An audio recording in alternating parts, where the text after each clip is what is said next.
this computer. All right, boom. What's going on, everybody? This is 7. I'm going to make this very short and sweet. I want to be mindful of everybody's time, and I'm not trying to make this complicated. This is one of the biggest hurdles that people struggle with, is knowing and learning how to read a chart, how to identify patterns, how to use indicators, all of that. For those interested in the strat, that's an entirely different trading strategy from what I use. I'm familiar with it, but I use traditional indicators. That's just, what works for me, and I'm not going to fix anything that's not broken. So this is going to be a quick training session of traditional indicators and just learning how to read a chart. Once you know how to read a chart, you have an advantage over more than half of other retail traders, because it can be difficult. This is a language.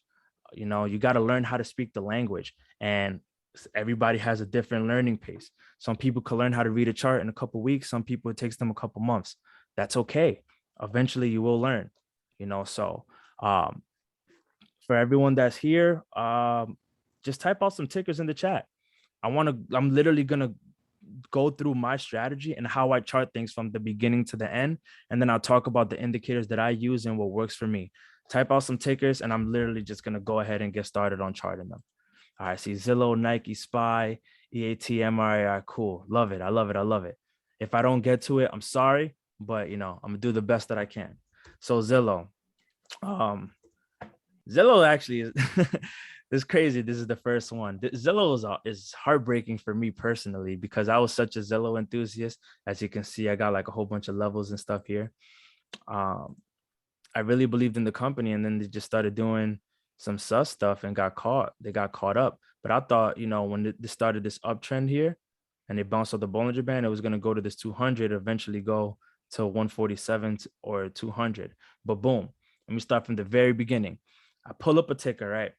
I look for a catalyst, something that I believe in, something that I think is going to affect the stock in a positive way. I'm more of a bull than a bear, but I switch hats accordingly. So I find the catalyst. They either have earnings coming up, they have an event coming up, maybe it's circulating on Twitter, maybe there's some millionaires that are talking about it. So those can all serve as catalysts.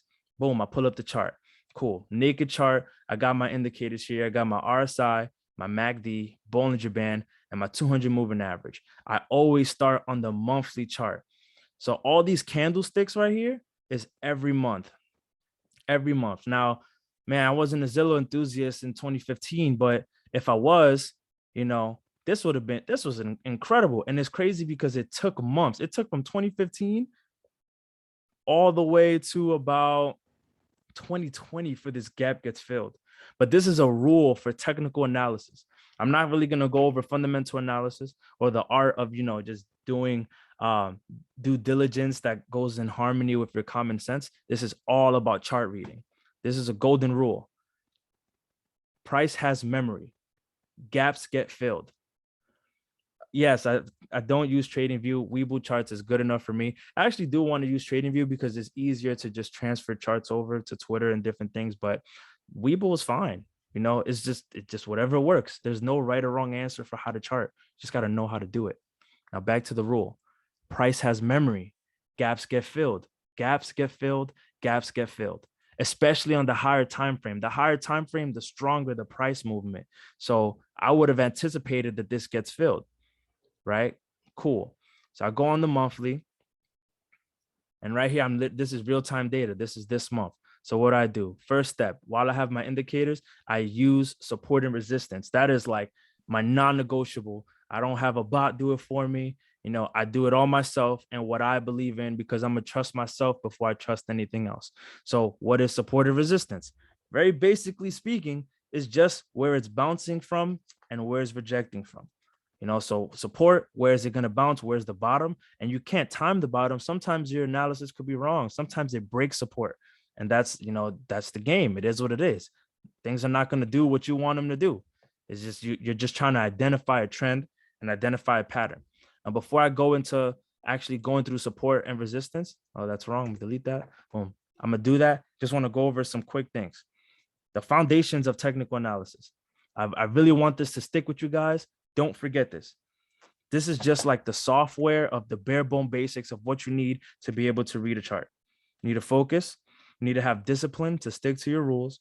You need to have confidence. So trust yourself and trust your analysis. And this is a never ending journey. Everybody goes through that confidence because you doubt yourself and, things happen. You're a human. You have emotions.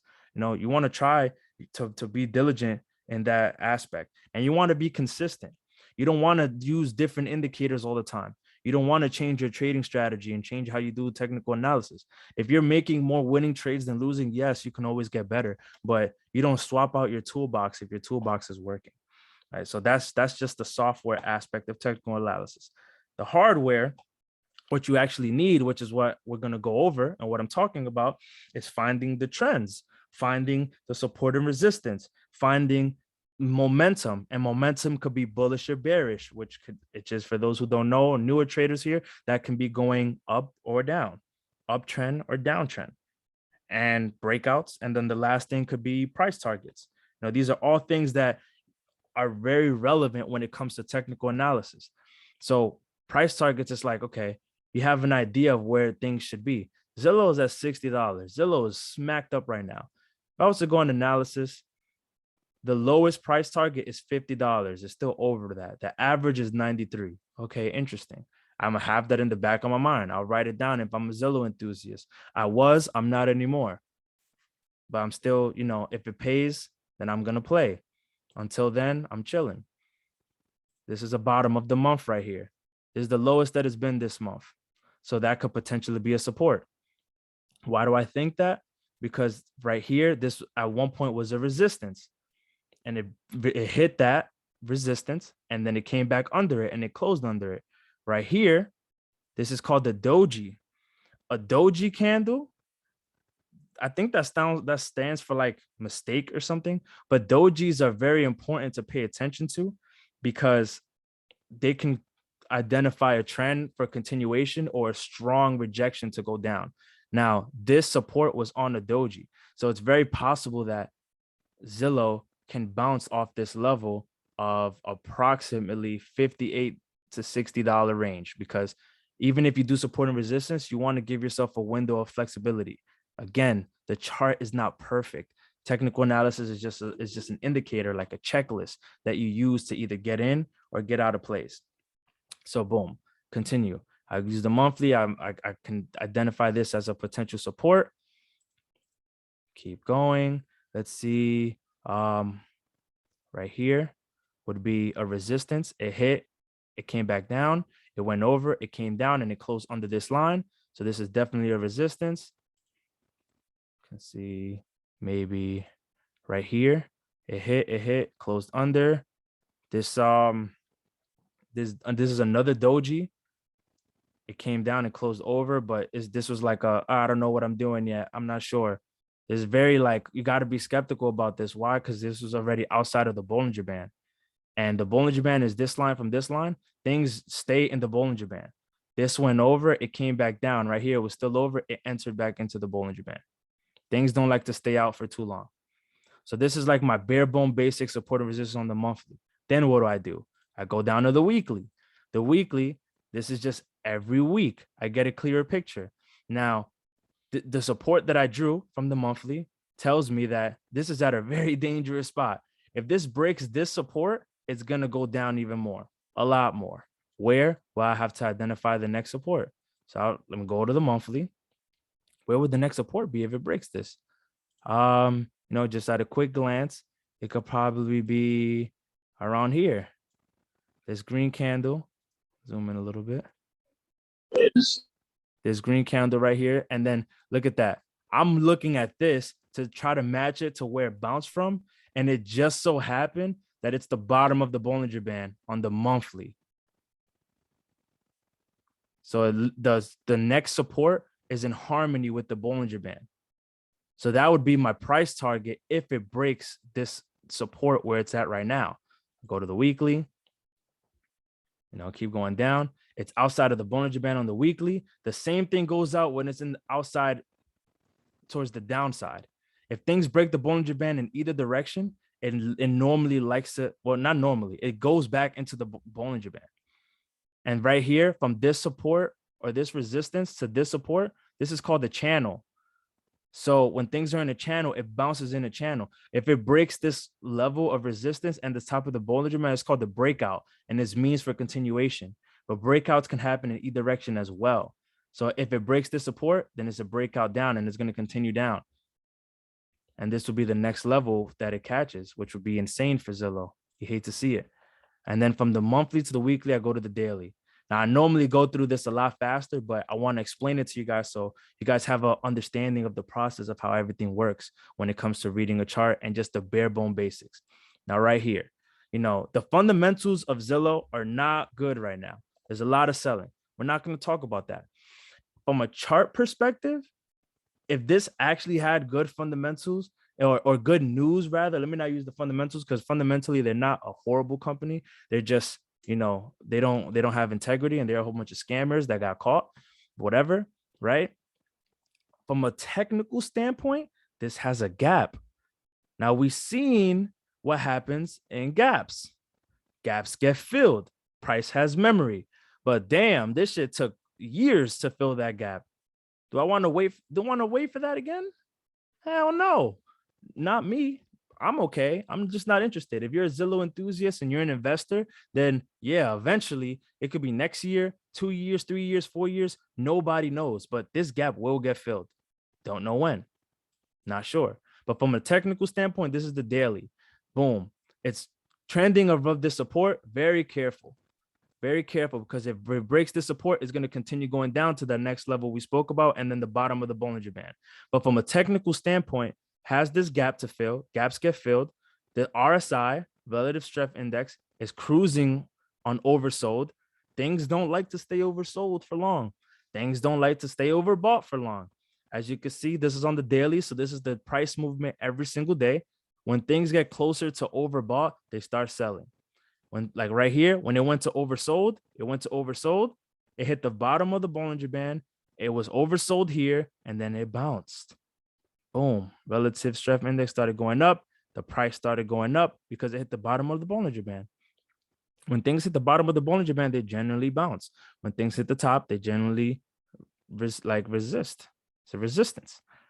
Things are supposed to have a natural order flow. When it gets too crazy, the market is just like, where you going? Relax, calm down. And that's what we see in some big caps that move, $50, $100. They're so volatile because the market is just like, wait, calm down. You're way too hot right now. Or the other side, why are you so cold? You're actually a valuable company. What's going on here? So you got to that's the big benefit for me and how I use my charts. It gives me a lot of indicators.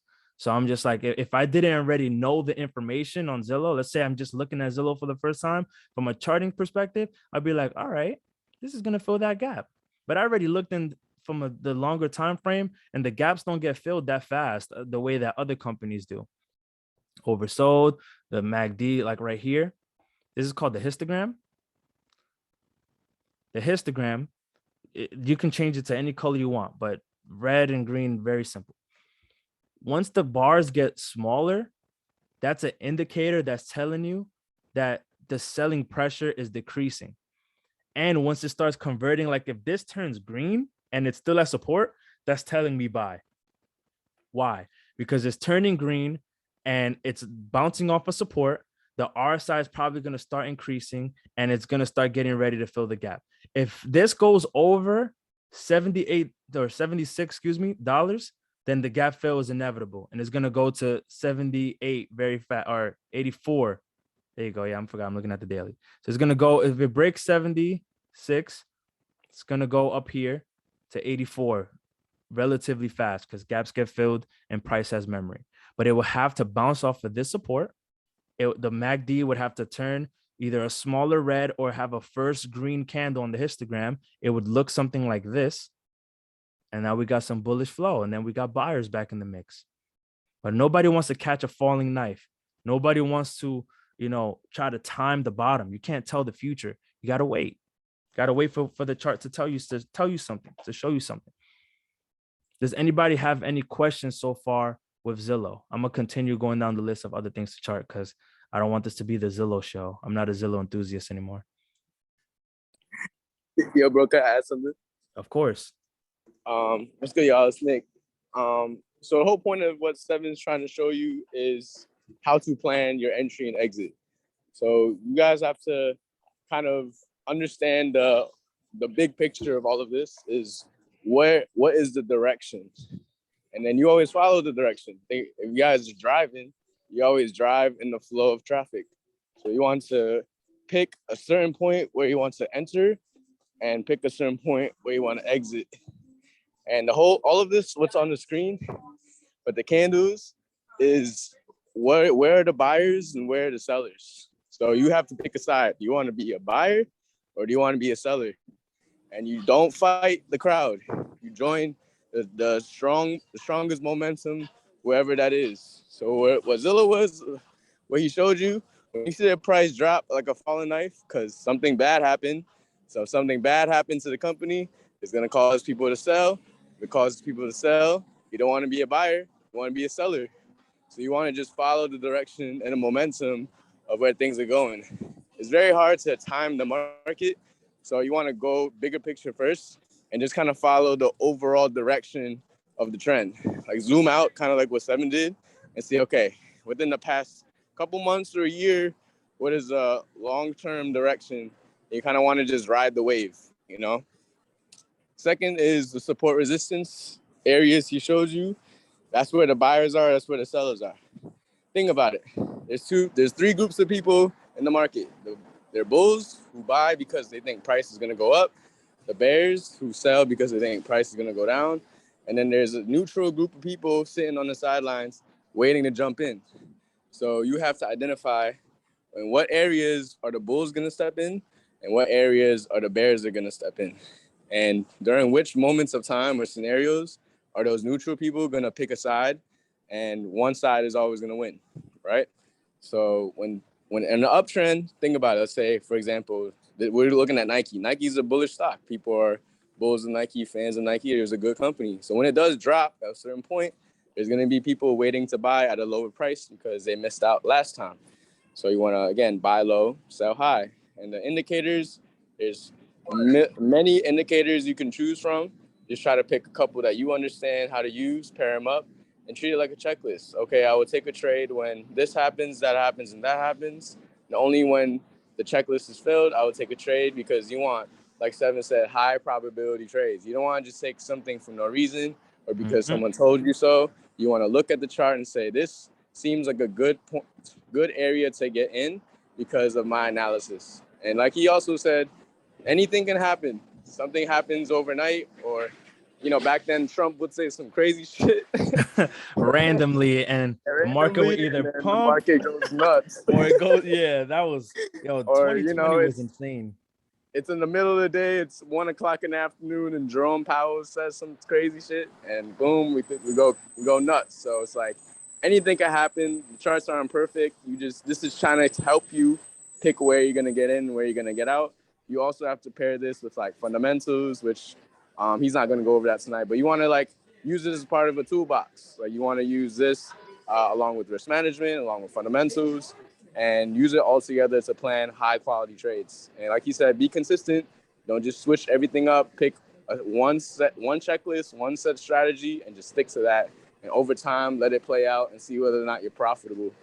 And if you guys want to get better at chart reading, just watch it every day. And on the weekends when the market's not open, just go back in time and back test and look at the past. And trust me, if you do this for a couple months to a year, you're going to look at any price chart and be able to spot where to get in, where to get out. Right. It comes down to the more you put in, the more you get. I transitioned into doing charting as a drag and a hassle to now I'm just like, okay, I'm having fun with it, especially when things work out. When things work out, I'm like, yes, if I charted something and I took the trade, I win. That was on my terms. I did that.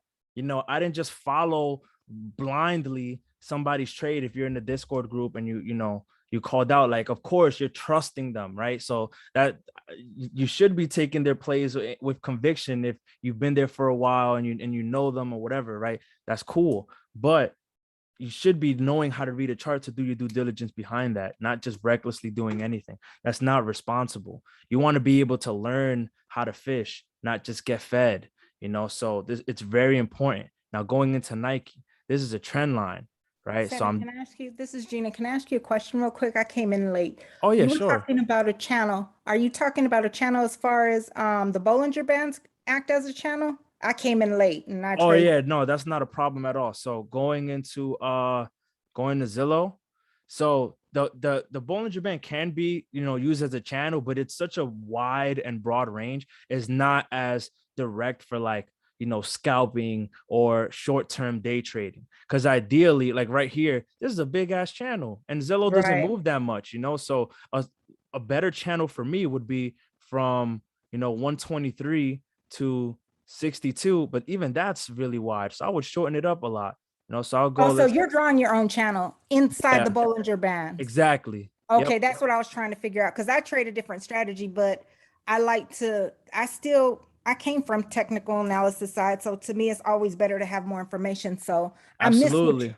I missed when you had said channel. I was like, wait a minute, where's he drawing channels at? So it's within the Bollinger Bands. I got you. Yeah. So like on the daily, like right here, this would be my channel for Zillow, right? Because right here, it bounced off when this used to be support. It bounced. It didn't really touch, but it was over. It didn't really touch, but it was over. And then it broke. And then it tried to get back over. It failed. Tried to get back over. Failed. Failed. Failed. And then it bounced over here. But it looks like it might break it soon. Let's see what happens because it's up now. Let's see if it gets over, or if it stays over $60, approximately, right? $60, then the channel would be from $65 to $60. So that's a $5 channel approximately. So for options, if it goes to $60 and you get a bullish reversal, you can have an idea that it's not going to reject hard until it gets to around $64, $65. That's where people have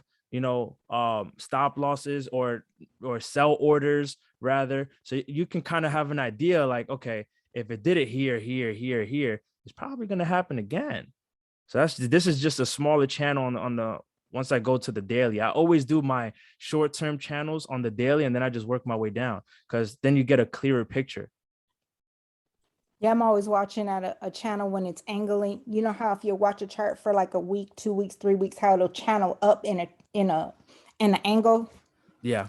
Yeah, I watch those channels all the time. I always can pick that out quickly, but I wanted to get the smaller aspect that you look at. Oh yeah, no, for sure. Yeah, I definitely have. And this took time, so nobody get discouraged. Like this is not, if you still have questions, like it comes down to just doing it over and over and over and over again and over again. And then it becomes so easy where, sometimes you're even wrong. Like I'm wrong sometimes, but it's just conviction because I've done it so much that I'm like, I'm trusting my analysis.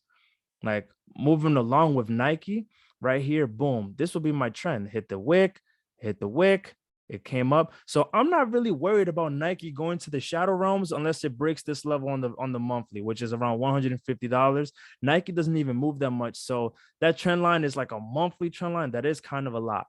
What's the thing? Look, from a technical point, it hit the top of the Bollinger Band and it rejected and had a little sell-off. This thing is the RSI is hot. This is called the convergence and divergence lines. And the histogram right here has been green for a while since on the monthly chart. It's been green every month since last year of August. All right. Even on red months, the histogram is still reached. So it's still showing that there's a lot of buying. Also, this EMA 9 right here, this yellow line, it's been at an uptrend. Even with this channel, this would be my support channel. If it breaks, it's like, oh my, look out below. It's not even, if every time it gets there, it comes right back up. And then the 9 EMA is just another, form of support or a way of identifying what's the trend. Because every time it hits, it bounces. So it like Bollinger Band goes outside, as we spoke about already, goes back into Bollinger Band, hits the 9 EMA, starts bouncing up. It's holding it. It tries to break, it comes back over, goes to the top of the Bollinger Band, is riding the uptrend. It breaks the Bollinger Band a little bit, comes back inside, hits the 9 EMA, bounces, 9 EMA, and the trend line bounces. This was like you better watch this closely because things could get unusual, but it bounced and then it had a strong green, so that's the monthly. Then I'll go down to the weekly. I just keep doing my analysis like that. I still see the trend, like it becomes clearer when you start from higher time frames and then just work your way down. And you start seeing the pattern like, okay, this is definitely very bullish, very, very bullish. It closed right above here. Like right here, let's just pretend you can't see any of this stuff. Right here would be a low risk, high reward play. Why? Because this candle, this was already squeezing, and this histogram right here was red. The convergence line looked like it was about to bounce, right? This was at the bottom of the Bollinger Band, and it was very close to the trend line. So you could be like, okay, shit, if it breaks this trend line, this is probably going to dump. But what are the chances? It comes down to probability. You have this checklist of indicators that say that tell you like that RSI is not low, so it's not triggering fear.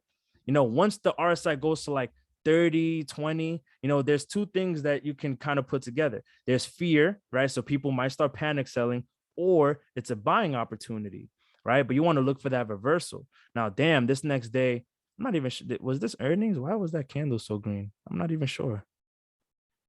Yeah, I have no clue. I don't remember. But let me go back to the weekly.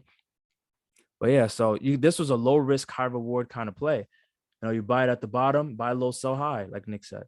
Then it was right in the top. It showed the red candle, a sign of weakness, and then it went down. And then the trend line again, another buying opportunity. And you just keep doing that over and over. But if you're an investor, then you can just hold for a good time and a long time because the trend is very clear. The trend is bullish. Go on the daily, work my way down, see the same thing. This 200 moving average, this is my bread and butter. You see how this came down? So when you're on the weekly, it's so crazy how technical analysis works. You hit the top of the Bollinger Band and it came down here. This is every week. If you go on the daily, the first thing that we said, and if you take anything tonight, I need you guys to take this. Price has memory and gaps get filled to the downside or the upside. Boom, this had an amazing gap up. So now I know why. This was earnings. This was earnings in June. Or yeah, in June, this had earnings. It had a smashing earning. They made $12.34 billion in revenue. Fire, gapped up, was moving nice. And then what happened? It started to fill that gap in a downtrend. Maybe it wasn't anything bad, you know, that was happening. Maybe it was supply chain issues. Like that's fundamental analysis. But from a chart, it's like, hey, this was so bullish, but now the MACD is turning red. The RSI is starting to cool off. Maybe I should cut some positions if I'm in options because this is going to go down for a little bit to cool off. And it surely enough did. And then they had earnings come up again. And let's see, they had 12.34 billion. They have 12.25 billion. So they have a little less revenue. There's a reason for that, right? So then it gapped down. It gapped down and it went to this 200 moving average, the power of indicators. That's where the gap got filled. So this big gap got filled and it created another gap and it cruised on the 200 moving average on the daily. A 200 moving average is almost a non-negotiable indicator that you should have. Like that's it. It's one of the most powerful supports and resistance. And when something crosses under the 200 moving average, all you need to know is that it's very bearish. And when it crosses over, what you need to know is that it's very bullish. The 200 moving average is very important. I think everyone, you know, who uses traditional indicators should have this on their chart. Now, boom, it made the gap down. Price has memory. It cruised on top of the 200 moving average. The trend line is still bullish. MACD is squeezing and it's starting to transition. What do I mean? This MACD histogram, the lighter red is still showing sellers are in control. The darker and the smaller the histogram bars get, the more buying that's happening. And as you can see, while this is happening and it's getting smaller, it's having green days. And then you get this crossover right here of the convergence lines, and it's literally starting to go back up. Like this would be an entry point around here. This doji. Because then it's like, as I said earlier, doji stands for like a mistake, and it's something that you should like something's about to happen. The worst thing that you want to do is deal with consolidation. When you get a doji, that's an indicator that's like, oh, this is either gonna have a bull run or a bear run, but something's gonna happen. It's not just gonna stay there. So that like I love dojis for that because it gives me a ding. Like, okay, let me pay attention to this. Let me chart this. So this would have been a nice entry. And then boom, it had a little, you know, turbulence here, but that's okay. It went over the 9 EMA, another indicator that like things are about to get bullish. And then you get this first green histogram. Remember, price has memory. So even if you entered around here, around $152, the gap doesn't get filled until it goes to $158. With options and Nike, that's a nice win. That's a nice win. And you could just hold your position and trust your analysis that we just got one green histogram chart. Is the bars are getting bigger every day because it's the daily. Every single day, the RSI is showing that there's relative strength and it's getting bought up. And then eventually the gap gets filled. Inevitable. The gap always gets filled. And it just continued the trend line of the 9 exponential moving average. And it just kept going up. And then it becomes like a game. And like I said, it's just a lingo. It hit the top of the Bollinger Band. It came back down. It bounced off the 9 EMA. It went back up. It kind of flirted with the top, but it didn't really hit. So then it kept going. It got overextended, overbought at the RSI right here. Convergence lines was over it. This was outside of the Bollinger Band. It came right back down, hit the 9 EMA, had a little bounce, came back down, and now it's showing signs of weakness. So now I was like, okay, Nike, what are we doing here? But then we got this doji. So it's like, okay, what's going to happen? Will this become a cup and handle? Will this make this, which is essentially a U, and then it'll go bullish and then potentially down and then go crazy? Or does it just continue going up? Or does this continue going down? Just got to wait and see. Right here, this is just telling me to chill and just to wait to see what happens, because it is a doji, but the histogram is red. So like one thing that makes me cringe is like conflicting information on the chart. And that's what stopped me from getting into NVIDIA, where it's possible that if NVIDIA doesn't move a little bit more, then calls and puts, well, puts definitely going to get clapped, but calls, if you got weeklies, will get clapped. If you got time, you should be fine. But weeklies are dangerous because this was an earnings swing. Now, what stopped me from playing NVIDIA? Looking at the daily, zooming out. Okay, it bounced. You know, it looks like it's holding the 9 EMA, right? That's cool. But the RSI is trending down because it was overbought for so long. RSI is trending down. The convergence and divergence line shouldn't be so far away from the histogram. Everything should be in flow. Like right here is clean, right here is clean. You know, it's a flow. It's so far extended. So I'm like, I'm getting bearish vibes from this. But they have great catalysts and a whole bunch of news. You know, the chips and their revenue and et cetera, et cetera. It could go on and on and on. But from a chart, it's like, this is giving me bearish vibes. I don't know. Can this be a bull flag? Maybe. Oh, what's this? This is a gap. If this was on the 2-minute, possibly can get ignored. But this is a gap right here.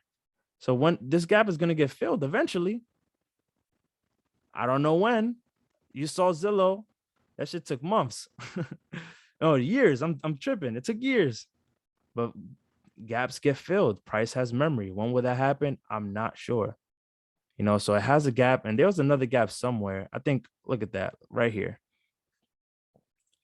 So maybe like somebody says something, Jerome Powell, maybe somebody drops a spirit bomb or something. I don't know. But 2 gaps to the downside is pretty crazy. So I was like, oh man, I don't like it.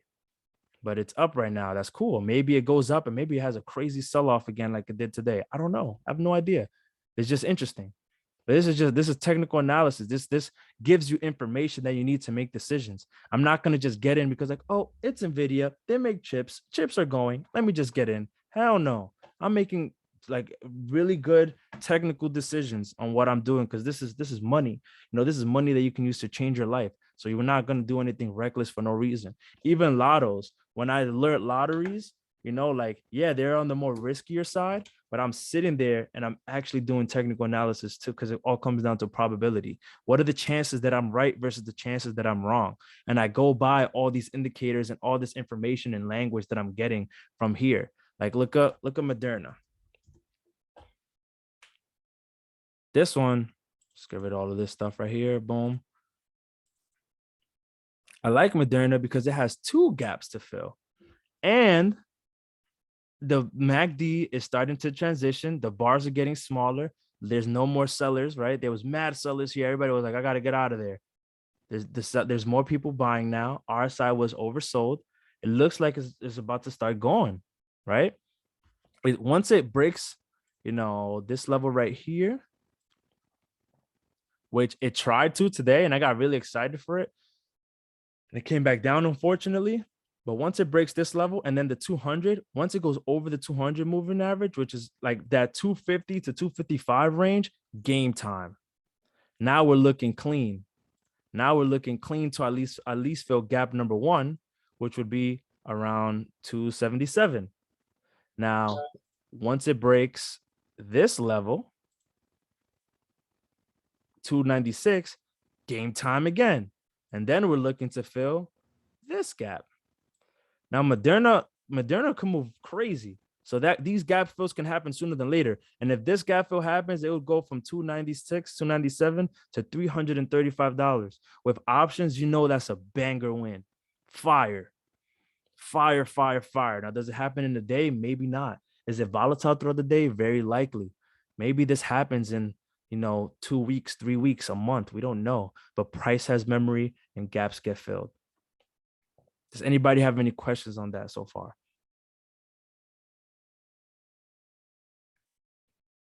No? You sure? The video also did a stock split. Yeah, they did. But that wasn't for the daily. This dump is just, not NVIDIA, Moderna I'm talking about. These dumps were crazy. Could it be an overreaction? Possible. If it gets over the moving average, is it go time? But you should have asked. Reading that person. All right, cool. Boom. Just go down through the list. All right, Nick, I just seen your message. I appreciate you popping in. I'll catch you on the flip side. I got let's do BA. I haven't looked at BA in forever. Boom, just delete all of this. Do my same. It's literally what I do, guys.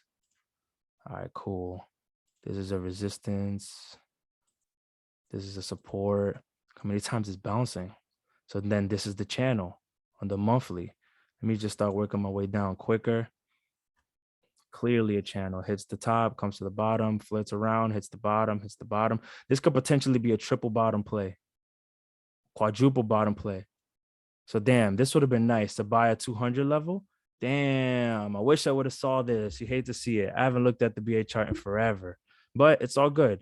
Still not too late. This had a mini gap. Oh, I filled it already. Cool. It has another gap up here. All right, now we're talking.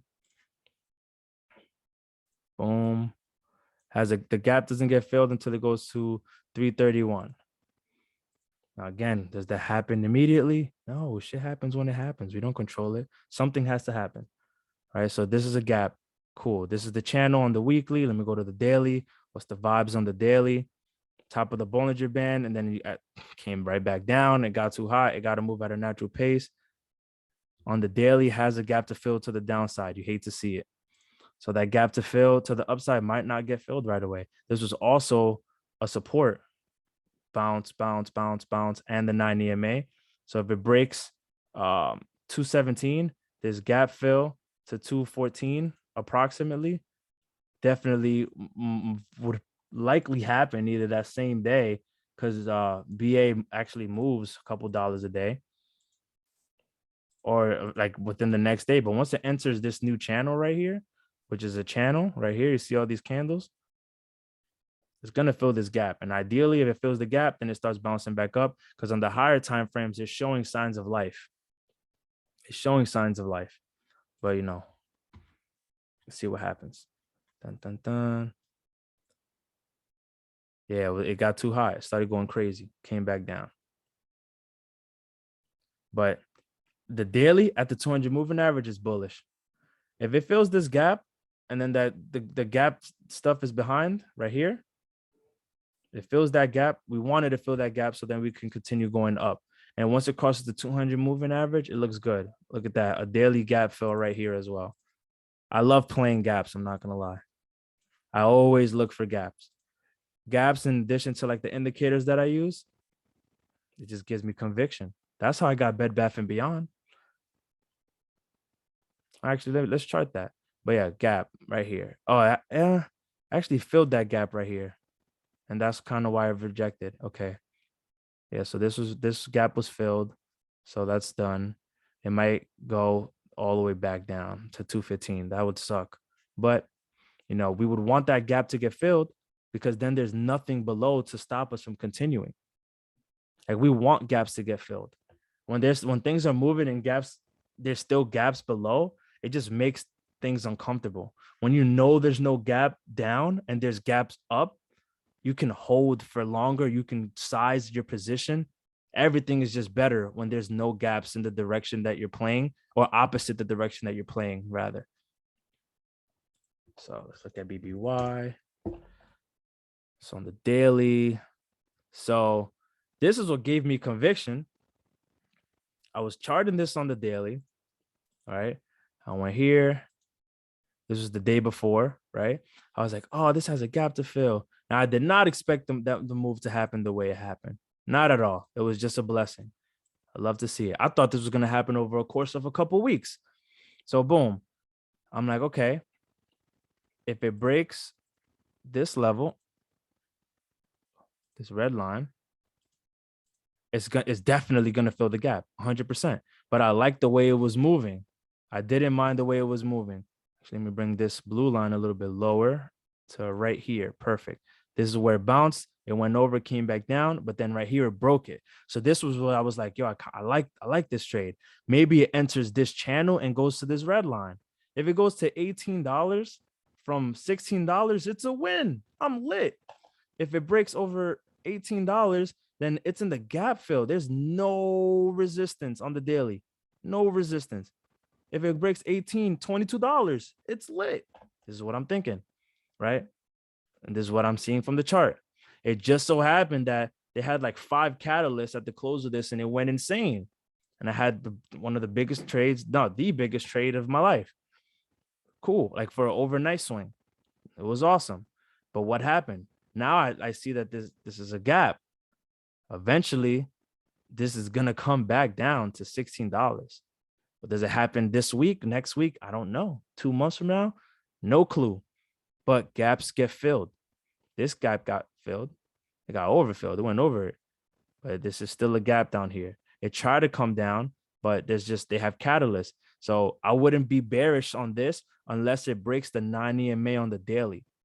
And then the RSI shows weakness, more weakness, and the MACD starts getting smaller and eventually turns red. Then I'm bearish. Because then once it breaks this line, this or this support, and then this support on the 9 EMA is going down to this red line. And then if it breaks that red line, it's going down to the top of this green line. And then that's the full fill of the gap. And then from there, if you're bullish, then you can buy more and you can hold it for a good time and a long time, because then there's no more gaps to the downside. Type 1, if you guys are learning something tonight. I don't want to ramble on and bore you guys to death. I know it's a lot of information and it could be intimidating. It could be there you go. I love it. Thank you guys. I appreciate it. I want to be able to help you. There's people that charge ridiculous money to just teach this when it can be simplified. I put in the hours so you don't have to. Like I went through all these obstacles for no reason. When I'm just like, yo, it's that easy. Are you kidding me? Yeah, it's recorded, Chris. Recorded. We good. I want to make sure you guys have access to the sauce. And this is literally like what I'm showing you guys, how I chart from the monthly, the weekly, the daily. And then, when I'm scalping, I'm using those levels on the 2-minute chart. When I'm doing day trading, I'm using the 2. I used to do the 5, but it's the 15 rather, but it was just too slow. So I used the 2-minute. So then I can know faster when there's like big selling coming, when there's big buying coming, etc. But I'm using the levels that I created from the monthly, weekly, and the daily, because that's the higher the time frame, the more strength there is, because it's showing you per that time frame. The daily chart is every day. That is support for every day, and I use the 2-minute because that's per day. So I'm just like, if it's approaching a resistance that I drew that's on a daily, weekly, monthly time frame, it's very likely this shit is going to reject and there's some sell orders there. High chance. Does it break through? It's 100% possible. 100% possible. But it's all about probability. And that's what technical analysis really helps you on. Seeing the trend, seeing a pattern, probability. Can I explain more on gaps? I mean, just to simplify it, like don't overthink gaps. Don't overthink it. What you need to know is that price has memory and gaps get filled. So price has memory is it basically means the same thing, just explained two different ways. Something just doesn't create a gap and doesn't fill it. If a price was at $20 and went from $20 to $50 out of nowhere, and they don't have catalysts to support that, if they don't have revenue to support that, then price has memory is going to go back down to that $20 range. It's going to happen. It's inevitable. That's the game. Support and resistance is similar to supply and demand. It's just supply and demand is just a box. I don't use supply and demand because I'm just support and resistance is just easier. Supply and demand, you actually figure out like a box and what, like, it's like channels within channels, like I don't want to do that work. I just want to know, where's the shit bouncing from and where is it rejecting from? That's what I care about. And it just gives me conviction on my trades. A lot of info to take in. Yeah, for sure, Javier. I 100% agree. This is recorded. Watch it over and over. I'm gonna try to do this more often so we could just go through tickers and I'm just gonna chart it. So hopefully that helps. The more you see live charting, the more you're gonna absorb and you're gonna learn. But you also gotta practice. You're not gonna get better at charting if you don't do it. You gotta put in the work as well. So, yeah, a gap can be a retest because sometimes gaps get filled and then it goes right back down, or gaps get filled to the downside and then it goes right back up. It could be kind of like a vacuum, you consider it. So boom, somebody mentioned EAT, going to monthly. All right, this is an interesting chart. Very interesting. Okay. So if I'm doing this on the monthly, this will be my support right here. Why would this be my support? Because it bounced, it closed over. It didn't break initially, it ended up breaking. Right here, it's trending over and it's just doing the same thing for a long time. So this is definitely a support. It looks like it's breaking support actually. So it looks like EAT had a good day, but it's still showing signs that it could go down the 200 moving average on the monthly. All right, let's see. I do a support right here, right? If it was to break this 200 moving average, this might go down more. This might go down to $25. I don't really see that happening. That would be pretty crazy. Let's see. Let's see what resistance would be. Let's not be bearish. This would be resistance, and this would be the channel from $42 to $50 would be a channel. So if it goes over $41, $42, you can bet that is going to go to $50 at least. Now, what happens after that? Who knows? It's just the monthly. We go to the weekly. Boom, boom. Bottom of the Bollinger Band. Does this bounce? Very likely possible. So weekly doesn't happen in a day. This happens every 7 or every 5 days, 5 trading days. So you got to wait to see what happens. But this is showing that it's possible that it could bounce. Damn, this has been on a downtrend forever. What the hell? Okay. I wouldn't even you could trade it, but for like long swings, is not really safe because it's at a downtrend. For me to be attracted to this, that was a trend line that I just drew. Let me make this purple. I would be so comfortable if not only on the weekly, it got over the 200 line, it got over the 9 EMA, and it got over the trend line. So a powerful entry for EAT would be $45. Over $45, $50 incoming. Anything in between that, you could potentially be catching the bottom of the Bollinger Band to $44, $45 test, which is still a really good play. You're just getting an early entry. And shit, if it breaks that, now you got a sniper entry from $41 all the way to $50. It's just probability. Like you can catch this to this play because over this $42, there's no real resistance until 44 and a half. $45 is the big test. Over that, $50, here we come daily. I just keep working my way down the chart. That's all I do. Gap was made here. Gap got filled, but then it broke support. But now 2 days already, it's at the bottom of the Bollinger Band.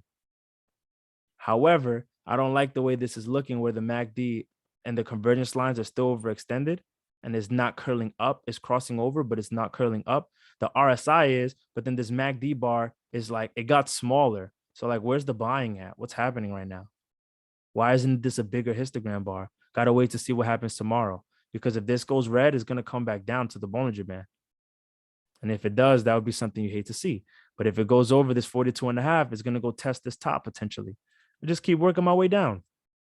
The more you work your way down, the more you see, you know, patterns and trend lines. And you can see, damn, this shit has been getting smacked since February, March, since March, just downtrend. You could trade it, I guess, but it's very dangerous. You want to do technical analysis is all about conviction and following the flow. It's very dangerous. Now, you got to be dumb nice, like, you know, somebody with a lot of experience to be able to maneuver around something like this. Because on the 4 hour, you can be like, all right, you know, right here is oversold. It's the bottom of the RSI. It's at the bottom of the Bollinger Band. It's going to bounce. And exactly that's what it did. And you could have caught a move from $55. You could have caught a move all the way to $65. That's a $10 move on something that doesn't move that much every day. Fire win. So you can absolutely make money on a downtrend. But when you do stuff like this, it just takes so much skill, patience, and due diligence. You got to know what you're doing. You got to know what you're doing. But it can be done. Oversold, it bounced back up, it hit the top. So then it was overbought. Then it came back down, oversold again.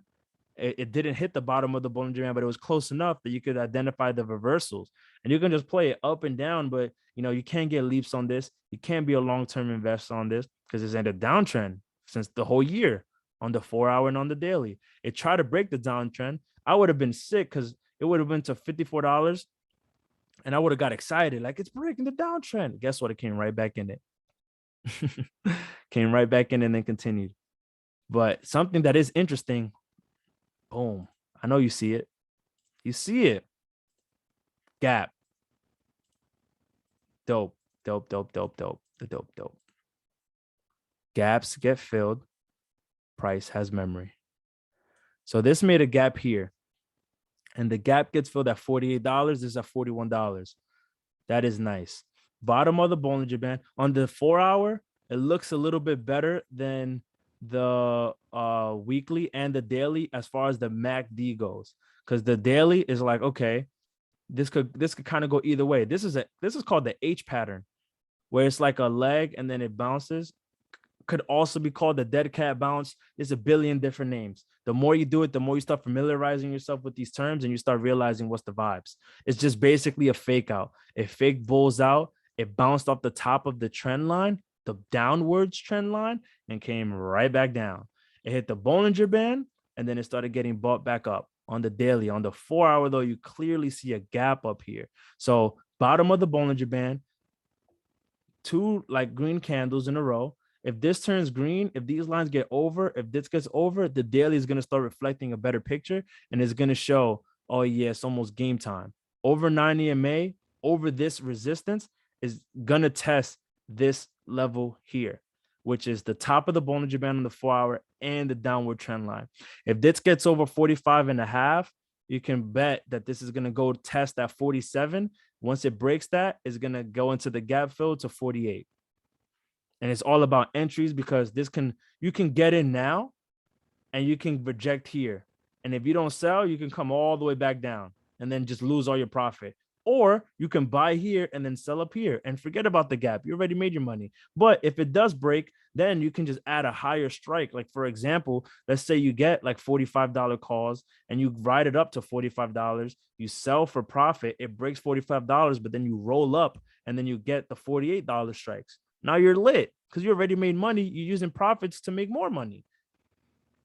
Right. So that's a strategy, you know, that's a trading strategy. We're not going to talk about that. We'll focus on chart reading. So that's EAT. And, you know, it's just rinse and repeating. It's the same stuff over and over again. Support and resistance. Where is it on the Bollinger Band? Is it overbought? Is it oversold? Where's my trend going? Is it going up or is it going down? Are there gaps to fill? Like, I like Weeble because it shows me stuff like this. People are saying buy and hold. Nobody's saying sell. So a lot of selling pressure is going to bounce at some point. Right now, it's at $41.38. The lowest price target from 21 analysts is 44. The average is 55. Interesting. Very interesting. Let's see. Does anybody have any questions of, this so far? I'm gonna try to get to as many tickets as one of my favorite tickets to play. So I changed them. Depending on the month, honestly. I I like Zillow. Zillow had negative news. I didn't like Zillow anymore. Right. So it's never the same. I don't fall in love with any stocks. I can't. They don't love me. I'm not gonna love them back. There's certain things that I have a good win ratio and I'll play them, sure. But I don't stick to something for long because sometimes the strategy just doesn't work anymore. Sometimes they don't have a catalyst. Sometimes the chart isn't lucrative enough. Maybe it's just consolidating. Maybe it's very bearish. And it's so bearish that I can't even get any calls on it because it's just at a crazy downtrend and vice versa. So I got into Victoria's Secret, and that was something I was watching since last week. Why? I got some news, potential. I liked the way it looked. I did my analysis. I'm like, okay, it's $50 right now. The lowest is $73. Wow. That's pretty far away from the lowest. It's at the 9 EMA, right? This is the monthly, so it's not like I have a whole bunch of information. Do my trend line, boom. It is at a downtrend, unfortunately, but it's potentially bouncing, and it's bouncing at the EMA on the monthly, right? And I do another one right here because this is where it rejected, but then this is where it bounced before. Go on the weekly. This is the channel on the weekly, right? We spoke about that. Cool. Don't really see anything else. Go on the daily. All right. The channel is showing strong signs of life. Cool. Right. This could be potentially a double bottom and chart patterns and stuff. Maybe I'll do this on Friday or just like on Sunday, Monday. Let me coordinate my schedule and I'll let everybody know, like on Twitter and in the Profit Rocket Discord and everything. And then we could do this again, because chart patterns are definitely very important. Your cup and handles, your double tops, your double bottoms, etc. But I don't want to overload you guys because I already gave you a ton of information, right? And it could get intimidating. You're like, forget this. It's a lot. I understand. You eat an elephant one bite at a time, right? So one step at a time, and it's just familiarizing yourself with what a chart looks like and the lingo. So this could potentially be a double bottom where it's 1, 2, and then bullish, but then it's kind of consolidating. So does this come back down? Nah, it had good guidance. So this is going to bullet now. I was banking on this because I'm like, hey, this actually has a gap down, which, sucks. I'm in this play. This actually has a gap down. And I was like, damn. But it was squeezing so much on the daily. The harder the squeeze or the longer the squeeze, the stronger the breakout in each direction. Now, it has a gap, but the analysis of what the price target was and what it looked like, I'm like, yo, buy low, sell high. This is clapped up. It's been consolidating. Is at the channel. It's kind of in the middle. RSI is chilling. Let me take a shot. The MACD is green on the daily. Why not? Took a shot. And it seems like it might open above this resistance and above this trend line. So what does that mean? If it opens above resistance in the trend line, it's very possible that buyers step in because they probably like the news and whatever. And, maybe FOMO starts coming in. And then what happens? If it breaks the trend line and the resistance, the next one is possibly around here, around $60, $61, maybe, that ballpark. But then also, if it does, like, this is likely to create a gap because Victoria's Secret doesn't move that much. So now it has two gaps to the downside. So something has to be very, very bullish for it to continue. But two gaps to the downside is something to pay attention to because eventually gaps get filled and price has memory. I'll do Well, I mean, yeah, we've reached the hour mark, so I'll finish that here. I'll answer, like, 3 or 4 questions that you guys need help with. Don't be shy. Raise your hand, and then, we'll go from there. And if you guys don't have questions, then, appreciate you guys. Thank you guys for coming. I'm happy to help. Okay, and if you don't want to come off mute, that's okay. What indicators should beginners begin with?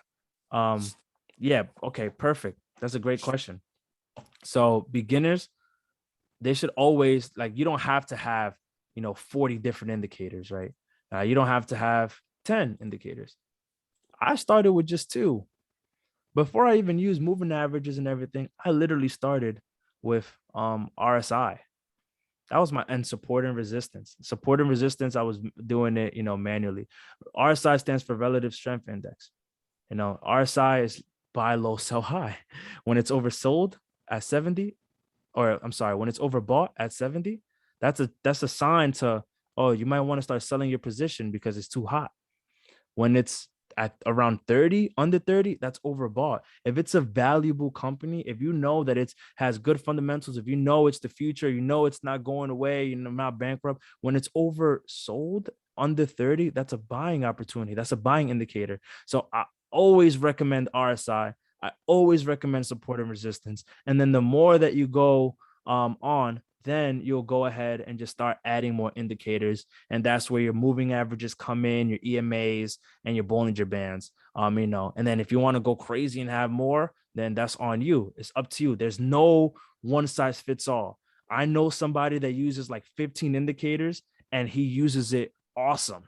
He just knows how to do it. I can't do that. I stick to like my 5 and I'm cool, Yes, it will, TJ. It'll be recorded and posted in the chat. Yeah, so yeah, I definitely recommend the RSI and then support and resistance as beginner indicators. They're the simplest and they're the most effective, and they're the ones that I still use. What do you look for in lottos? Is it mainly from gaps? Okay, so for lottos, not really a technical question per se. I mean, I do use technical analysis very deeply for my lotto plays, but I'm looking for catalysts. I'm looking for, is this clapped up, buy low, sell high? Is it overextended? What are their potential guidance? I'll literally sit there and do some critical thinking. Like, does this make sense? Why am I even playing this lottery? What are the chances? I'm playing like I don't step up to the plate to throw some bunts. I'm swinging for the fences. So if I win big. At least I try to. If I lose big. I don't try to do that, but shit happens. So I'm looking for catalysts. I'm looking for guidance. I'm looking for, do they have earnings coming up? Do they have an event coming up? Did they get caught slipping like Zillow and I got puts? What's the catalyst? Roblox was an expensive play.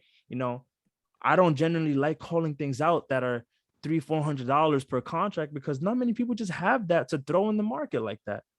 That is a lot of money, so it was a lotto, but I had a lot of high conviction. The chart looked great for continuation. It was breaking resistance. Yeah, lost 81 bands in it, dude. Oh, oops. Just gonna, there you go. Yeah, appreciate it. Yeah. So yeah, that's how I find my lottos, and definitely gaps. When I see gaps, especially in the direction that I'm playing, that just gives me more and more confidence. Let's see. By the way, Visco crushed it up to 56 now. Yeah, it was at 58, Ryan. Let's see what happens if it goes back there. That would be nice. But if it opens over $55, I'm happy. But I'm not celebrating nothing until tomorrow because Lucid definitely crossed over my ankles. So they were up bigly until 10 minutes before the bell. So no celebrating until the bell. So let's see what happens. Somebody raised their hand and they unerased it. Maybe I answered their question. And if not, yeah, go ahead. Oh, it was you, Caleb? Yeah. What's good? I'm good, bro. I just had a question about as far as patterns, because I was wondering if you could look at GM, because I had a question about it. I think it's a possible cup and handle pattern, and I was just wondering, like, how long do they usually like take to play out, or is it like, because I know GM probably has like a catalyst with all the EVs at the LA Auto Show this weekend. Yeah. So I was thinking that would be like a bullish like catalyst to kind of send it, maybe like going into like next week. It sees new all-time highs, but I was just wondering to see like if you do see like a kind of like a cup and handle on the daily. 100%, bro. 100%. Now I don't trade GM, so unfortunately I missed this play. But this was textbook, dude. This was like easy peasy, lemon squeezy, high conviction. I gotta get in there. Has a gap right here, right? Has a gap right here. This like right now, it just had a breakout because it broke resistance from June. But this is the cup right here. From this topic candle from August 2nd to the cup. Whoop. And cups are not perfect. It's not a perfect U, you know, so you can't be a stickler for patterns. Like you just got to use your judgment. But this is a cup and handle. Did a little U right here. And then it kind of pulled back. And you get a clear picture when I zoom out, like clearer. Like you see it a lot clearer. I'm just zooming in to show you the vibes. So like it did a U right here. And then it did the handle. This is the handle right here. It like not naturally, if I was watching it, I probably would have got caught slipping and would have been sick because I would have, well, I mean, maybe not. I would have anticipated the handle to be finished right here. Like from all these reds, handle, strong green, enter a swing trade and trade it from like $57 to 58.5 approximately. You know, but the handle wasn't completely finished. Higher conviction would be it did make the cup, it did make the handle, but it didn't break out. The handle continued and then it gapped down. So then it's just like, whoa, okay. Now we got a gap to fill to the upside. So we can play it where is right under the 200 moving average. The moment it breaks the 200 moving average, which is right here, and it enters the gap, that's around $55. That's calls. You got this histogram bar getting smaller. This is getting the calls. If you're a GM enthusiast, right? I'm not, so I've missed this completely. If you would have known whatever, it's like, yo, cup and handle from over here. This is the daily chart. Cup, handle. This was actually a double top. So once it came up, once you saw this weakness, you could anticipate a drop. It gapped down. That was earnings. Earnings, it gapped down, consolidated a little bit, went a little sideways, and then the buyer stepped in. Boom. And then like the safest entry would have been right over this. And you would have caught a move from $56 to $58. Now, GM, if I'm not mistaken, it is a slow mover. So that's a great win on option plays. And now it's over the 9 EMA. And you can, cup and handles when the handles formed and the bullish momentum begins. And this red doesn't really bother you because you got in so early, you're chilling. And even this pullback is still held the 9 EMA. You're still in the trade. You're still in. And then it just comes right back up. And, in a perfect world, nothing's perfect, but you would get in from $56 and you would still be in the trade over $60. That's a banger. Now it's looking like it's going to break out, but it is overbought a little bit. MACD convergence lines are separating. So watch to see what it does. Does it stay in above this blue line or does it come back over? Just wait and see. But yeah, definitely. This is also considered inverse head and shoulders. And that's just a little bit more advanced where like this could be the head right here. This could be one shoulder. This could be one shoulder. So inverse head and like the regular head and shoulders is bearish, inverse is bullish, and then inverse, like a cup and handle with like when everything's in harmony and you see multiple patterns in the same chart, that's like conviction. Or if you would have seen this and you would have been like, oh, wow, nah, that's crazy. Shoulder, head, shoulder, cup and handle, gap to fill to the upside, crossing the 200 moving average. That's like, yo, full port. We're going to the moon. And that would have been a nice play all the way up here. And it's breaking out now. So let's see what happens. Does it continue to break out? If it does, where's the next level? Oh, no. If it does, that's all-time high. It is at all-time high. Interesting. But yeah, now I hope that helped. And yeah, as Bilal said, if you guys, Bilal, if you don't mind sharing the Discord link for more information and just having more access to the Zoom link and just for like call out and trade ideas from multiple different types of traders, We are offering $10 off for your first membership using the code PRC10. Appreciate you guys tapping in. My name is Seven. I hope you guys learned something. You know, I know chart reading can be very intimidating. You take it one step at a time. One step at a time. The more you see it, the more it becomes easy peasy. And then when you start doing it, you start having fun with it, and you just get more confidence doing it. And it's a party. I don't know what that means, Johan, but it's all good. Have a good night, everybody. Good night, bro. Thanks. Appreciate you.